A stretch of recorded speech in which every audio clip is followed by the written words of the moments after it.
Simon was born in South Africa. In World War II, he served in the South African Air Force. In 1948, he arrived in Israel and was among the founders of the Israeli Air Force. He served as a navigator, right? And he served here until 1950, and in 1962 he arrived, made Aliyah, built his family here, and he is here.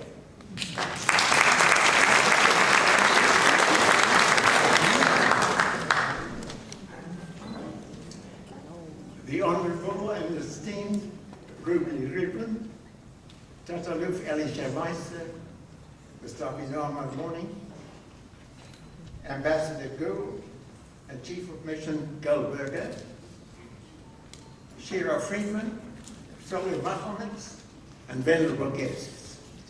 Most hearty welcome to you all. There can be no doubt that the declaration of the State of Israel and the War of Independence were the absolute pinnacles of 2,000 years of Jewish history, and more especially after the Holocaust. The State of Israel was declared on the 14th May 1948, and on 15th May, the newborn state was attacked by 6 Arab armies: Egypt, Syria, Jordan, Iraq, Lebanon, and Kauk's Army of Liberation. The Arabs had overwhelming superiority in aircraft, tanks, artillery, and troops. And the whole democratic world left Israel to face the Arab onslaught on its own. To exacerbate Israel's military disadvantage, the United Nations imposed an embargo on the export of all types of military equipment to the Middle East. To give you an idea of the military imbalance, Egypt alone had been supplied by the British with 62 Spitfire airplanes, an Icon fighter plane in World War II, and in addition, Egypt had also acquired a number of the well-known Italian Machl fighter aircraft. At the outbreak of the war, Israel did not have a single combat aircraft, nor a single anti-aircraft gun for its defense. The British had also supplied the Egyptians and Jordanians with tanks, and the French had supplied the Syrians with tanks. Israel had 3 tanks, which were stolen from the British Army by deserters who were sympathetic to Israel. The USA, UK, and the Arabs were all totally convinced that Israel would be defeated within a few weeks. Now, let there be no misunderstanding as to the genocidal intentions of the Arabs. Listen to the words of Abdul Rahman Pasha, Secretary General of the Arab League, who stated on 1st May 1948, if the Zionists dare to establish a state, the massacres we will unleash will dwarf anything which Genghis Khan and Hitler perpetrated. And on 15th May, the day on which the 6 Arab armies attacked Israel, Pasha declared, this will be a war of extermination and a momentous massacre, which will be spoken of like the Mongolian massacres and the Crusades. By 29th May 1948, the Egyptian army had overrun the Negev and had reached Ashdod, 30 kilometers from Tel Aviv. The Egyptian army's advance was stopped by the Israeli Air Force. The Air Force had just acquired its first 4 fighter aircraft, the Avea S-199, referred to usually as the Messerschmitt, which had been smuggled into Israel from Czechoslovakia. And they attacked the Egyptian forces with bombs, cannons, and guns.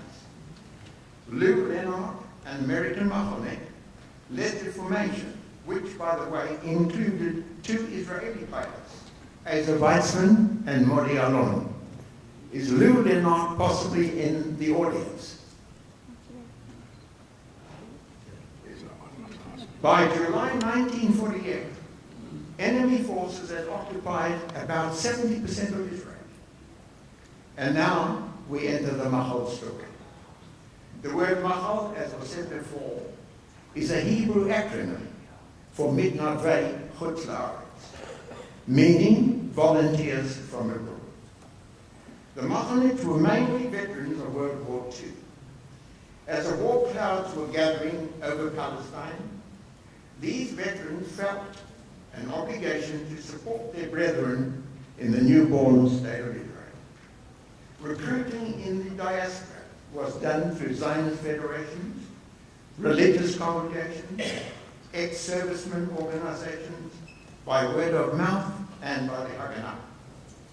In response, as you will see in one of the exhibits, more than 4,500 volunteers came from 58 countries, men and women, Jews and non-Jews. Most importantly, these veterans brought their invaluable World War II experience and skills. The Machlniks served in every branch of the IDF, Air Force, Ground Forces, and Navy. Mickey Marcus, an American Machlnik, was appointed to command the Touristen Front and was in charge of the Burma Road project, which relieved the crippling siege of Jerusalem. Paul Schulman, an American Machlnik, commanded the Israel Navy, and Canadian Ben Gunkelman, a highly decorated World War II officer, commanded the 7th Brigade, which liberated the Galilee. The French commandos, who played a key role in liberating the central Negev and Beersheba, were led by a non-Jew, Tadi Difren, whose Israeli nom de guerre was Teddy Eitan. A unit of the Israel Navy, which consisted of Israeli and Machl commandos, sank the Egyptian Navy flagship, the King Farouk. Prior to the outbreak of the war, in the face of a ruthless British naval blockade, 250 American Machlniks, manning 10 ships, brought 31,000 so-called illegal immigrants to the shores of Palestine. The Israel Air Force, which was born in the heat of battle, was manned by 426 Machl flying crews, including 92 non-Jews. Pilots, navigators, bombardiers, flight engineers, air gunners, radio operators, and cameramen.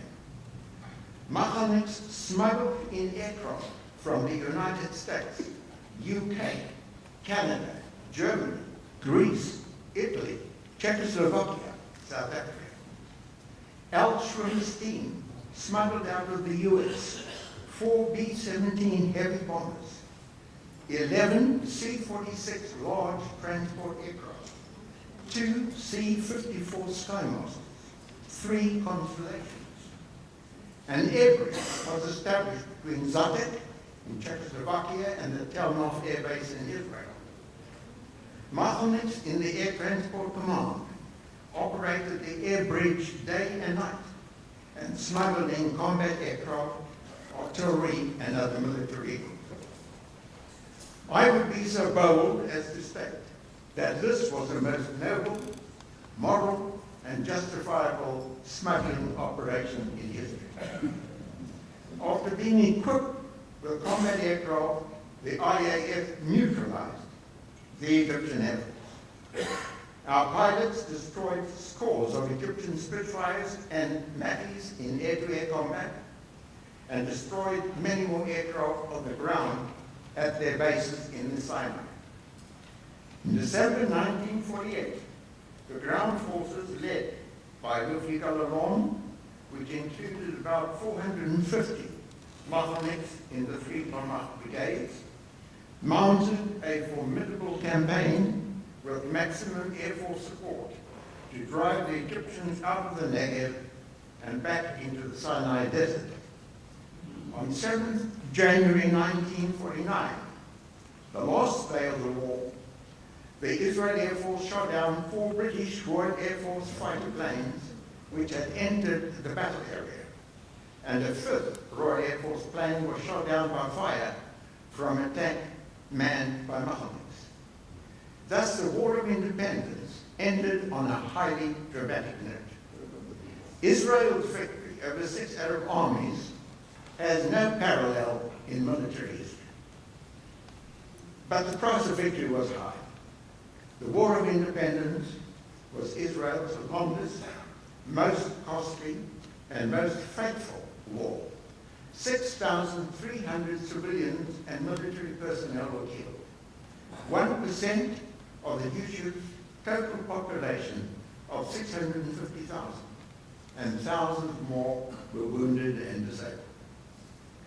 On the occasion of consecrating the Machl Memorial in the Sha'ar Hagai forest, which memorializes the 123 Machlniks who lost their lives, Yitzhak Rabin, in his capacity as Prime Minister and Minister of Defense, stated, "You came to us when we needed you most, during those dark and uncertain days in our War of Independence. You gave us not only your experience, but your lives as well. The people of Israel and the state of Israel will never forget and will always cherish this unique contribution made by you, the volunteers of Machl." The late David Ben-Gurion summed it up this way: "The Machl forces were the diaspora's most important contribution to the survival of the state of Israel." To conclude, the spirit and tradition of Machl happily lives on. 400 South Africans volunteered at the time of the Sinai campaign in October 1956. In 1967, at the time of the Six-Day War, 6,000 volunteers from abroad came to work on kibbutzim so as to release men for military duty, with Machlniks coming again for the Yom Kippur War in 1973. Currently, between 300 to 600 Machlniks come each year to do military service for a period of 14 months in a Machl unit in the IDF. May the spirit of Machl volunteering continue until the dawn of peace. There are 82 Christian states and 58 Muslim states in the world. And God willing, there is going to be one Jewish state, the state of Israel, until the end of time. Yisrael Chai.